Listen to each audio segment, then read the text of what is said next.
యేసు నామంలో మీకు శుభములు సమృద్ధిగా కలుగునుగాక.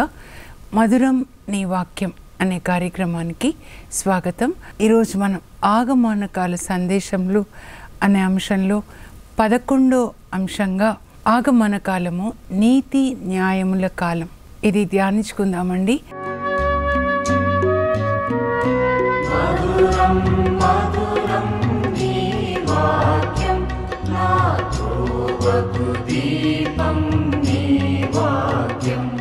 నేనేం చెప్పాలి ప్రభా అని రేపేం చెప్పాలి అని అడుగుతాను. రేపేం చెప్పాలో తెలియదు నాకు. ఏం చెప్పాలి ప్రభా అని అంటే, ప్రభు నీతి న్యాయముల కాలము అని చెప్పమ్మా అని. అంటే ఈ కాలం అనే కాదు, మనం ఎప్పుడు కూడా నీతి న్యాయాన్ని కలిగి ఉండాలి అని జకర్యా గ్రంథంలో 7వ అధ్యాయంలో 7 నుంచి 10 వరకు, అలాగే 8వ అధ్యాయంలో 16-17 వచనాలండి. ఒకసారి మనం చూద్దాము ప్రభు ఏం చెప్తున్నారంటే. ముఖ్యమైనవి మాత్రమే నేను చదువుతానండి, మీరు స్క్రీన్ మీద చూడండి. అంటే దయచేసి మీరు రాసుకొని వాటిని పాటించండి. నా మాటగా మీరు స్వీకరించకండి. ఇది దేవుని మాట. దేవుణ్ణి అడిగి ప్రభు నాకు చెప్పిందే నేను మీతో చెప్తున్నాను అన్నమాట. జకర్యా 7-9-10 వచనాలండి. మీరు న్యాయమును జరిగింపవలెను, ఒకరి ఎడల ఒకరు దయతోనూ జాలితోనూ మెలగవలెను. వితంతువులను, అనాథ శిశువులను, పేదలను పీడింపకుడు, ఒకరికొకరు కీడు తలపెట్టరాదు. అలాగే 8, 16, 17 వచనాలండి. మీరు చేయవలసిన కార్యములివి: ఒకరితో ఒకరు సత్యం పలుకుడు, మీ న్యాయస్థానములలో శాంతికి ఆలవాలమైన న్యాయమును జరిగింపుడు, ఒకరికొకరు కీడు తలపెట్టకుడు, కూట సాక్ష్యము పలుకకుడు, ఇట్టి పనులు నాకు గిట్టవు. ఇదండి, ఇలా మనం జీవించాలి. ఎవరి హృదయంలో ప్రేమ ఉంటుందో, దయ ఉంటుందో, దయామయుడైన ఆ యేసు, ప్రేమమయుడైన యేసు జన్మిస్తాడండి. నాకు ఎలా చూపిస్తారంటే, నీళ్లు బాగా ఉంటే నీళ్ళలో చేపలు ఉంటాయి, నీళ్లు లేకపోతే చేపలు చనిపోతాయి కదండి. అలాగే ప్రేమ ఉన్న హృదయంలో యేసు ప్రభు జన్మిస్తాడండి. మరియ తల్లి ఎంత ప్రేమ చూడండి. ఎలిజబెత్ అమ్మకి 3 నెలలు సేవ చేస్తారు బాబు పుట్టే వరకు. మరి తాను కూడా అప్పుడు గర్భం ధరించి ఉంటారు. 3 నెలలు వేవిళ్ళు, అంటే వామిటింగ్స్ వస్తాయి ఇప్పట్లో చూస్తే. మరి తానే రెస్ట్ తీసుకోవాలి పుట్టింట్లో, కానీ తాను వెళ్ళి ఇంకొకరికి సేవ చేస్తారు, తనలాంటి కష్టం వచ్చిన వాళ్ళకన్నమాట. క్రిస్టియన్ అనేవాళ్ళు ఎవరంటే దయా కనికరాలు ఉన్నవాళ్ళండి. వాక్యం చెప్పేవాళ్ళు కాదు, నా దృష్టిలో పాటలు పాడేవాళ్ళు కాదు, కానీ దయని కనికరాన్ని కలిగి ఉండేవాళ్ళు. అందుకే యేసు ప్రభువుని ధర్మశాస్త్ర బోధకుడు అడుగుతాడండి, ధర్మశాస్త్రంలో ముఖ్యమైన ఆజ్ఞలేవి అనంటే అప్పుడు ప్రభు చెప్తారు, దేవుణ్ణి ప్రేమించాలి, మీ పొరుగు వాళ్ళని ప్రేమించాలి. అంటే ఎవరు నా పొరుగు వాళ్ళు అనంటే అప్పుడు ఒక ఉపమానాన్ని చెప్తారు. లూకా సువార్త 10:25లో ఒకానొకడు యెరూషలేం నుండి ఎరికోకి వెళ్తున్నాడు. అప్పుడు దారిలో దొంగలు అతన్ని దోచుకొని కొట్టి గాయపరిచి కొన ఊపిరితో అక్కడ పడేసి వెళ్ళిపోయారు. రోడ్డు ప్రక్కన కొన ఊపిరితో ఉన్నాడు. ఒక యాజకుడు వెళ్తున్నాడు, చూశాడు, వెళ్ళిపోయాడు. ఒక లేవీయుడు వెళ్తున్నాడు, చూశాడు, వెళ్ళిపోయాడు. కొన ఊపిరితో ఉన్నారండి. నీలాగా నీ పొరుగు వాళ్ళని ప్రేమించాడు. కానీ ఒక సమరీయుడు, అంటరాని వాడుగా పరిగణించబడే సమరీయుడు గాడిద మీద వెళ్తూ అతన్ని చూసి జాలిపడ్డాడంట. జాలిపడి, అది మన హృదయంలో ఉండాలండి. యేసు ప్రభు ఉన్నవాళ్ళు జాలిని కరుణని కలిగి ఉంటారు. జాలిపడి గబగబా గాడిద దిగి ఆయనకి తాగడానికి మరి నీళ్లు, ద్రాక్షరసాన్ని ఇచ్చి, వాళ్ళ దగ్గర ద్రాక్షరసం ఉంటుంది తిత్తుల్లో, అది ఇచ్చేసి గాయాలు కట్టుకట్టి నువ్వు భయపడకు ధైర్యాన్ని చెప్పి ఆయనని గాడిద మీద కూర్చోబెట్టుకొని హాస్పిటల్కి తీసుకెళ్తాడు. డబ్బు కడతాడు, రాత్రంతా సేవ చేస్తాడు. ప్రొద్దున్నే తాను ఒక పని మీద పోతున్నాడు కదా, అప్పుడు వాళ్ళకి చెప్పాడనమాట. అంటే సత్రం అంటే ఇప్పటి హాస్పిటల్ లాగా అనుకోండి. నేను పని మీద వెళ్ళి మళ్ళీ వస్తాను, ఇంకా ఎక్కువ ఏదైనా కట్టాలంటే కడతాను, ఇప్పుడు నా దగ్గర ఉంది, నేను ఇస్తున్నాను. అప్పుడు యేసు ప్రభు చెప్తారు, ముగ్గురు కదా వెళ్ళారు, ఈ ముగ్గురిలో ఎవరు పొరుగు వాళ్ళు అతనికి, ఆ కొన ఊపిరితో ఉన్న వాళ్ళకి అంటే ధర్మశాస్త్ర బోధకుడు అంటాడు కనికరము చూపిన వాడే. అప్పుడు యేసు ప్రభు అంటారు నిత్య జీవం పొందాలంటే ఏం చేయాలని అడుగుతాడనమాట ధర్మశాస్త్ర బోధకుడు. నీవు కూడా వెళ్ళి అలా కనికరం చూపించు, అప్పుడు నువ్వు పరలోకానికి వస్తావు. వేరే దారి లేదండి. కరుణామయుడైన దేవుణ్ణి చూడాలి పరలోకంలో అంటే మీరు ఇక్కడ కరుణను చూపించాలన్నమాట. కనికరాన్ని కలిగి ఉండండి. అందుకే క్రిస్మస్ అంటే it is about to love and serve the poor. మా స్కూల్లో ఇదే మాట చెప్పాను. యేసు ప్రభు పశువుల పాకలో జన్మించాడు, మరి జ్ఞానులు వచ్చి కానుకలిచ్చి ఆరాధించారు. మనం కూడా అలా పశువుల పాకల్లో నివసిస్తున్న పేదల దగ్గరికి వెళ్ళాలి. అలాగే రోడ్డు మీద ఉన్నవాళ్ళు, వాళ్ళే మన తాతయ్య నాయనమ్మ అనుకోవాలి. స్కూల్ పిల్లలకి చెప్పాను, all Indians are my brothers and sisters అంటారు కదా, మరి వాళ్ళు కూడా మన వాళ్ళే కదా. మనం వాళ్ళకి ఏం చేస్తున్నాం? చిప్స్ కొనుక్కోకుండా ఇలా అవి ఇవి కొనుక్కుంటారు. ఆ డబ్బు పేదవాళ్ళకి ఇవ్వండి. ఒక చేత్తో మనం తింటామా, ఇంకో చేత్తో సాయం చేయడానికి. అందుకే మనకి 2 చేతులు ఇచ్చారు. కనికరాన్ని కలిగి ఉన్నవాడే క్రైస్తవుడు. వాళ్ళు క్రైస్తవ మతంలో పుట్టే అవసరం లేదండి. కనికరాన్ని, తోటి వాళ్ళకి కనికరం చూపించాలి. నిన్న ఈవినింగ్ నేను నా ఫ్రెండ్తో మాట్లాడుతున్నాను. దేవుడు నాకు మంచి ఫ్రెండ్స్ని ఇచ్చారండి. వాళ్ళు యాక్చువల్గా మలయాళీస్ అనమాట. అయితే ఎలా ఉన్నావమ్మ, వాళ్ళ మమ్మీ చనిపోయారు ఈ మధ్య. అప్పుడు నేను వెళ్ళాను వాక్యం చెప్పడానికి 40 days అప్పుడు అనమాట. ఫంక్షన్ చేస్తారు కదా, అంటే అమ్మని జ్ఞాపకం చేసుకునే దాంట్లో నన్ను కూడా వాళ్ళ పెద్ద కూతురులాగా చూసుకుంటారు. అప్పుడు ఎలా ఉన్నావమ్మా అని ఫోన్ చేశాను. చాలా రోజులు అయిపోయింది తల్లి అని. బాగానే ఉన్నాను అక్క అని చెప్పింది. తను ఒక స్కూల్లో టీచర్ అనమాట. చెప్పి ఏం చెప్తుందంటే, నా కలీగ్ అక్క ఒక టీచరు చనిపోయారు. ఆమె కూడా క్రిస్టియన్ అనమాట. 2 కొడుకులు ఉన్నారు, మరి భర్త విడిచిపెట్టాడు. ఇంకా ఒక్కతే ఉంటుంది, పిల్లల్ని కష్టపడి చదివిస్తుంది.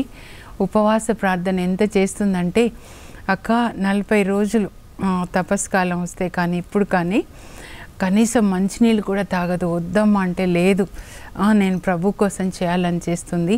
అంత ప్రార్థనలో ప్రభు నా భర్త త్రాగి నన్ను హింస పెట్టి విడిచిపెడితే చిన్న పసిపిల్లలు 2, వాళ్ళని నేను ఇలా పెంచుతున్నానంటే యేసు ప్రభువే నా పిల్లలకి తండ్రి, నాకు భర్త అని. అయితే అనుకోకుండా ఈ మధ్య బాగాలేదు, మరి గాంధీ హాస్పిటల్లో చేర్పించారు అక్క అని చెప్పింది అనమాట. ఇప్పటి వరకు కూడా ఇంకెవరు తనతో సరిగ్గా మాట్లాడరు. ఒక్క బంధువులు కూడా వాళ్ళకి లేరు, మరి ఇటువైపు కానీ అటువైపు కానీ. వాళ్ళు స్కూల్లో కూడా ఈమె మరి భర్త లేడు అని ఎవరు పట్టించుకోరు, డబ్బులు లేవని ఒక లెక్క చేయరు. కానీ నేనక్క నా దగ్గర బియ్యం ఉన్నా టమాటాలు ఏదో ఉన్నా కొద్దిగా హెల్ప్ చేస్తారు. అట్లాంటి ఫ్రెండ్స్ అండి నా ఫ్రెండ్స్ అందరూ కూడా. వాళ్ళు ఎట్లాంటి వాళ్ళు అంటే వాళ్ళు ఇచ్చే చేతులు అనమాట, పెద్ద డబ్బున్న వాళ్ళు కాదు. ఆమె ఇంకా చనిపోయిందని రాత్రి మాకు ఫోన్ వస్తే, అంటే చనిపోయి కూడా ఒక 10 రోజులు కావచ్చండి, గాంధీ హాస్పిటల్ చనిపోయింది. వాళ్ళ బాబులు ఫోన్ చేశారు. ఇంకా ఏం చేయాలి, తను ఉండేది చాలా దూరం, అవుట్స్కట్స్లో ఉంటారనమాట. ఏం చేయాలి, ఇంకా పొద్దున్నే వచ్చేసి ఆ డెడ్ బాడీని తీసుకొని మరి సమాధి చేయాలి ఎక్కడ అని. ఇంకా వాళ్ళ ప్యారిష్ కూడా అవుట్స్కట్స్ అనమాట. తను ఒక దగ్గర ఉంటే వీళ్ళది ఒకటి 50 మైళ్ళు ఉంటుంది. అప్పుడు టీచర్లకు కూడా నేను చెప్పాను, నేను వచ్చి హాస్పిటల్లో నుంచి ఆ శవం తీసుకొని పోవడానికి ఎంత మళ్ళీ డబ్బు కట్టి సమాధి చేయడానికి వాళ్ళ ప్యారిష్ ప్రీస్ట్ దగ్గరికి వెళ్ళి అడిగితే సమాధి చేయడానికి కూడా స్థలం లేకుండా అయిపోయింది అక్క.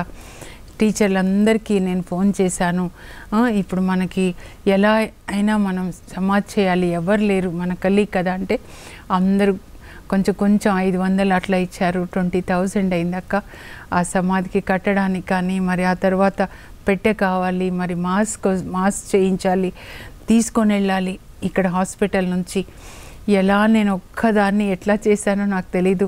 ఇంకొకసార్లు 2 వచ్చారు. ఎలా చేశానో నిజంగా నాకు ఎంత ధైర్యం వచ్చిందో. 50 మైళ్ళు అనమాట. అలా మరి మాస్క్ చేయించి ఆ తర్వాత సమాధి చేయించి అంత ప్రార్థన ద్వారా చక్కగా జరిగిందక్క అని చెప్తా ఉందన్నమాట. అసలు ఫ్యూనరల్ సమాధి చేయడానికి ఆ సమాధుల దొడ్డి స్థలం కూడా లేదంట వాళ్ళ ప్యారిష్కి. అక్క ఎట్లా అక్క, మన పరిస్థితి ఇట్లా ఉంటే సమాధి చేయడానికి కూడా ప్లేస్ లేకుండా ఉంటే ఎట్లా అని అంటుందన్నమాట. ఇంకొక బ్రదర్ చెప్తున్నారు, ఆంటీ ప్రేయర్ చేయండి, కోర్ట్ కేసులో ఉంది మా ల్యాండ్ అండి అంటే అది మా తాతయ్య మాకిచ్చింది, కానీ మా పెద్దనాన్న చనిపోయిన తర్వాత పెద్దమ్మ కోర్టులో కేసేసి ఇది కూడా మాది అని అంటే, పోన్లే 1 ఎకరం ఇద్దాము అని మా నాన్న వాళ్ళు అనుకున్నారు. మేము కూడా నాన్న చెప్పేశాము ఇచ్చేద్దాంలే అని. 1 ఎకరం 2 కోట్లు అయినా ఒక్కటి కాదు మొత్తం కావాలని కోర్టులో కేసేశారు. మాకు నిద్ర లేకుండా అయిపోతూ ఉంది అని అంటే నేను చెప్పా, అయ్యా ఇర్మియా 11:20 ప్రకారం ప్రార్థన చేయండి. అక్కడ ఇర్మియా అలాగే ప్రార్థన చేస్తాడు, ప్రభువా నీవు న్యాయం తప్పని న్యాయాధిపతి, నీవు అత్యున్నత స్థానంలో న్యాయ సింహాసనం మీద కూర్చున్నావు, నీకు న్యాయం ఏంటో తెలుసు కనుక నీవు న్యాయాధిపతి, జడ్జివి. యేసు ప్రభు మనకి అడ్వకేట్, ఆయన నీతిమంతుడు, నీతిని జరిగించువాడు, నీతిని న్యాయాన్ని గెలిపించేవాడు. కనుక నా కేసు నేను నీకు అప్పచెప్తున్నాను, నీవు నా పక్షంన వాద్యమాడి నాకు న్యాయం చేకూర్చు అని ఇర్మియా ప్రార్థించాడయ్యా. మీరు కూడా అదే వాక్యాన్ని పట్టుకొని ప్రార్థించండి. దేవదూతల్ని ఆ పొలంలోనికి విడుదల చేయించండి. ప్రభా ఏది మాదో అది మాకు ఇచ్చేయండి. ద్వితీయోపదేశకాండ 27లో మీరు చదివితే, పొలము గట్టు రాయిని తొలగించువాడు శాపగ్రస్తుడు. అంటే పొలాన్ని పంచుకున్నప్పుడు గట్టు రాళ్ళు పెడతారు కదండి, పాతారు. ఇంతవరకు ఈయనది పెద్ద కొడుకు, నెక్స్ట్ 2వ కొడుకు, 3వ కొడుకు అట్లా అనుకోండి. అప్పుడు కొంచెం 1 ఇంచు జరిపినా కూడా దేవుని శాపం వస్తుందండి. మీరు జకర్యా 5 చదివితే దైవ భీతి కలిగి చదవండి. అక్కడ జకర్యాకి దేవుడు ఒక దర్శనాన్ని చూపిస్తాడనమాట. 8 దర్శనాలు చూపిస్తారు ఈ జకర్యా గ్రంథంలోనే. 5వ అధ్యాయం మీరు చదవాలి. అప్పుడు ఆకాశంలో ఒక గ్రంథపు చుట్ట ఎగురుతూ ఉంటుంది అన్నమాట. 30 అడుగుల పొడవు, 15 అడుగుల వెడల్పు, దాని మీద రాసి ఉంటుంది అంతా కూడా. అప్పుడు జకర్యా అడుగుతాడు, తన దగ్గర ఒక దూత అన్ని దర్శనాలు వివరిస్తుంటే, ఏంటి ఆ గ్రంథపు చుట్ట అట్లా వెళ్తుంది, ఏదో రాయబడి ఉంది 2 వైపులా ఏంటి అంటే, అప్పుడు ఆ దూత చెప్తారు, ఏదో దొంగతనం చేసిన వాళ్ళ ఇంట్లోకి వచ్చే శాపాలు ఒక వైపు, అబద్ధాలు చెప్పే వాళ్ళ ఇంట్లోకి వచ్చే శాపాలు ఇంకొక వైపు రాసి దేవుడు అబద్ధాలు చెప్పే వాళ్ళ ఇంట్లోకి పంపిస్తున్నాడు ఈ శాపాలని. ఇతరులది దోచుకునే వాళ్ళ ఇంట్లోకి ఈ శాపాలని పంపించి వాళ్ళ ఇల్లు దూలములతో సహా కూలిపోయేలాగా చేశాడు. శాపాలన్నమాట. ఇతరులది దోచుకుంటే హబక్కుకు 2:6 మీరు చదవండి. తమవి కాని వస్తువులను పోగు చేసుకొని వారికి అనర్థము తప్పదు. ఒక ఇంట్లోకి పాము వస్తే ఎట్లా కాటేస్తుందో అవినీతి డబ్బు కూడా మనల్ని అలాగే కాటేస్తుందండి. శాపం ఉన్న ఇంట్లో సమాధానం ఉండదు. డబ్బు ఇంత ఉంటుంది కానీ అవసరాలకి సరిపోదన్నమాట. లేకపోతే యాక్సిడెంట్లో చనిపోవడమో, లేకపోతే విడాకులో, ఆత్మహత్యలో, దేవుని సన్నిధి ఉన్న ఇంట్లో అలా ఉండదండి. నీతిమంతుల ఇండ్లని ఆయన ఆశీర్వదిస్తారు. 128వ కీర్తనను చదివితే, ప్రభు పట్ల భయభక్తులు కల నరుడు ఇలాంటి దీవెనలు పొందుతాడు. నీ కష్టార్జితం నువ్వు అనుభవిస్తావు. నువ్వు కష్టపడే సంపాదించావు, అది అనుభవించడం ఆశీర్వాదం. ఇతరులది దోచుకోవడము అది శాపం, ఆశీర్వాదం కాదు. నీవు ఆనందాన్ని అభ్యుదయంను పడేదు. ఎప్పుడు నీ కష్టార్జితం నువ్వు అనుభవిస్తావో నీకు ఆనందం ఉంటుంది. నువ్వు నీతిమంతుడు అనమాట, ప్రాస్పారిటీ ఉంటుందన్నమాట. నీ భార్య నీ లోగిట ఫలించిన ద్రాక్ష తీగ వలె ఉంటుంది. హంగేరి ఎలిజబెత్ అమ్మ ద్రాక్ష తీగ ఫలాలతో, అంటే ప్రేమ, కరుణ, ఆనందం. నీ భార్య అంతా ఉంటుందన్నమాట. నీ పిల్లలు నీ భోజన బల్ల చుట్టూ ఓలివ్ పిలకల వలె ఒప్పదు. ఓలివ్ పిలకలు ఎప్పుడూ అభివృద్ధి అనండి. మీ పిల్లలకి ఎప్పుడూ అభివృద్ధి ఉంటుందన్నమాట. వాళ్ళ వివాహంలో, వాళ్ళ బిజినెస్లో, వాళ్ళ అన్ని విషయాల్లో అభివృద్ధి చెందుతారు. యోసేపు చూడండి ఎట్లా ఫలించే కొమ్మలాగా ఉన్నాడు. ఆ తర్వాత నీవు నీ బిడ్డల్ని కన్నులారా చూస్తావు. ప్రభు సియోను నుంచి మిమ్మల్ని దీవించుదురుగాక, మీ కుటుంబం మీద సమాధానం ఉండునుగాక. భార్యాభర్తలు చేతులు పట్టుకొని రోజు పడక మీద మీరు ఈ కీర్తన చెప్పుకోవాలి. 128. ఇప్పుడు వాక్యం చెప్పి నేను మా బంధువులు మెడ్రాస్లో ఉండేవాళ్ళు, కానీ ఇక్కడ అబ్బాయి కనుక మా తోటికోడలు వాళ్ళ ఇంట్లోనే పెళ్లి కూతురు ఫంక్షన్, నేను అంత ఫంక్షన్కి వెళ్ళను, కానీ వాళ్ళకి బైబిల్స్ తీసుకొని వెళ్తున్నా, NIV బైబిల్స్ అబ్బాయికి అమ్మాయికి. ఈ కొద్దిగా వాక్యం చెప్పి, వివాహం అంటే దేవుని వాక్యం ప్రకారం జీవించాలి, అంటే యేసుక్రీస్తుతో నడవడం. ఆయన ద్రాక్షావల్లి, మనం ఆయనతో అంటు కట్టబడాలి. యేసుప్రభు అంటే వాక్యమే, వాక్యం ప్రకారం జీవించాలి. ఎఫెసీ 5లో చెప్తారు, భార్యలు భర్తలకు విధేయించాలి, భర్తలు భార్యల్ని ప్రేమించాలి, పిల్లలు తల్లిదండ్రులకు విధేయత చూపించాలి, తల్లిదండ్రులు పిల్లల్ని వాక్య బోధనలో పెంచాలి, క్రమశిక్షణలో పెంచాలి. ఇదండి, మీరు నీతిని న్యాయాన్ని పాటించండి. యెషయా 57 1-2 వచనాలు చదవండి. ఇదే నాకు చెవులలో ఇలా వినిపిస్తుందన్నమాట, పరిశుద్ధ ఆత్మదేవుడు ఈ వాక్యం చెప్పు అని. మీరు నీతి న్యాయములను పాటించండి, శీఘ్రమే నేను మిమ్మల్ని ఆశీర్వదిస్తాను. మీరు విశ్రాంతి దినమును అపవిత్రము చేయక దానిని పవిత్రము చేయి వారిని ఆశీర్వదిస్తాను.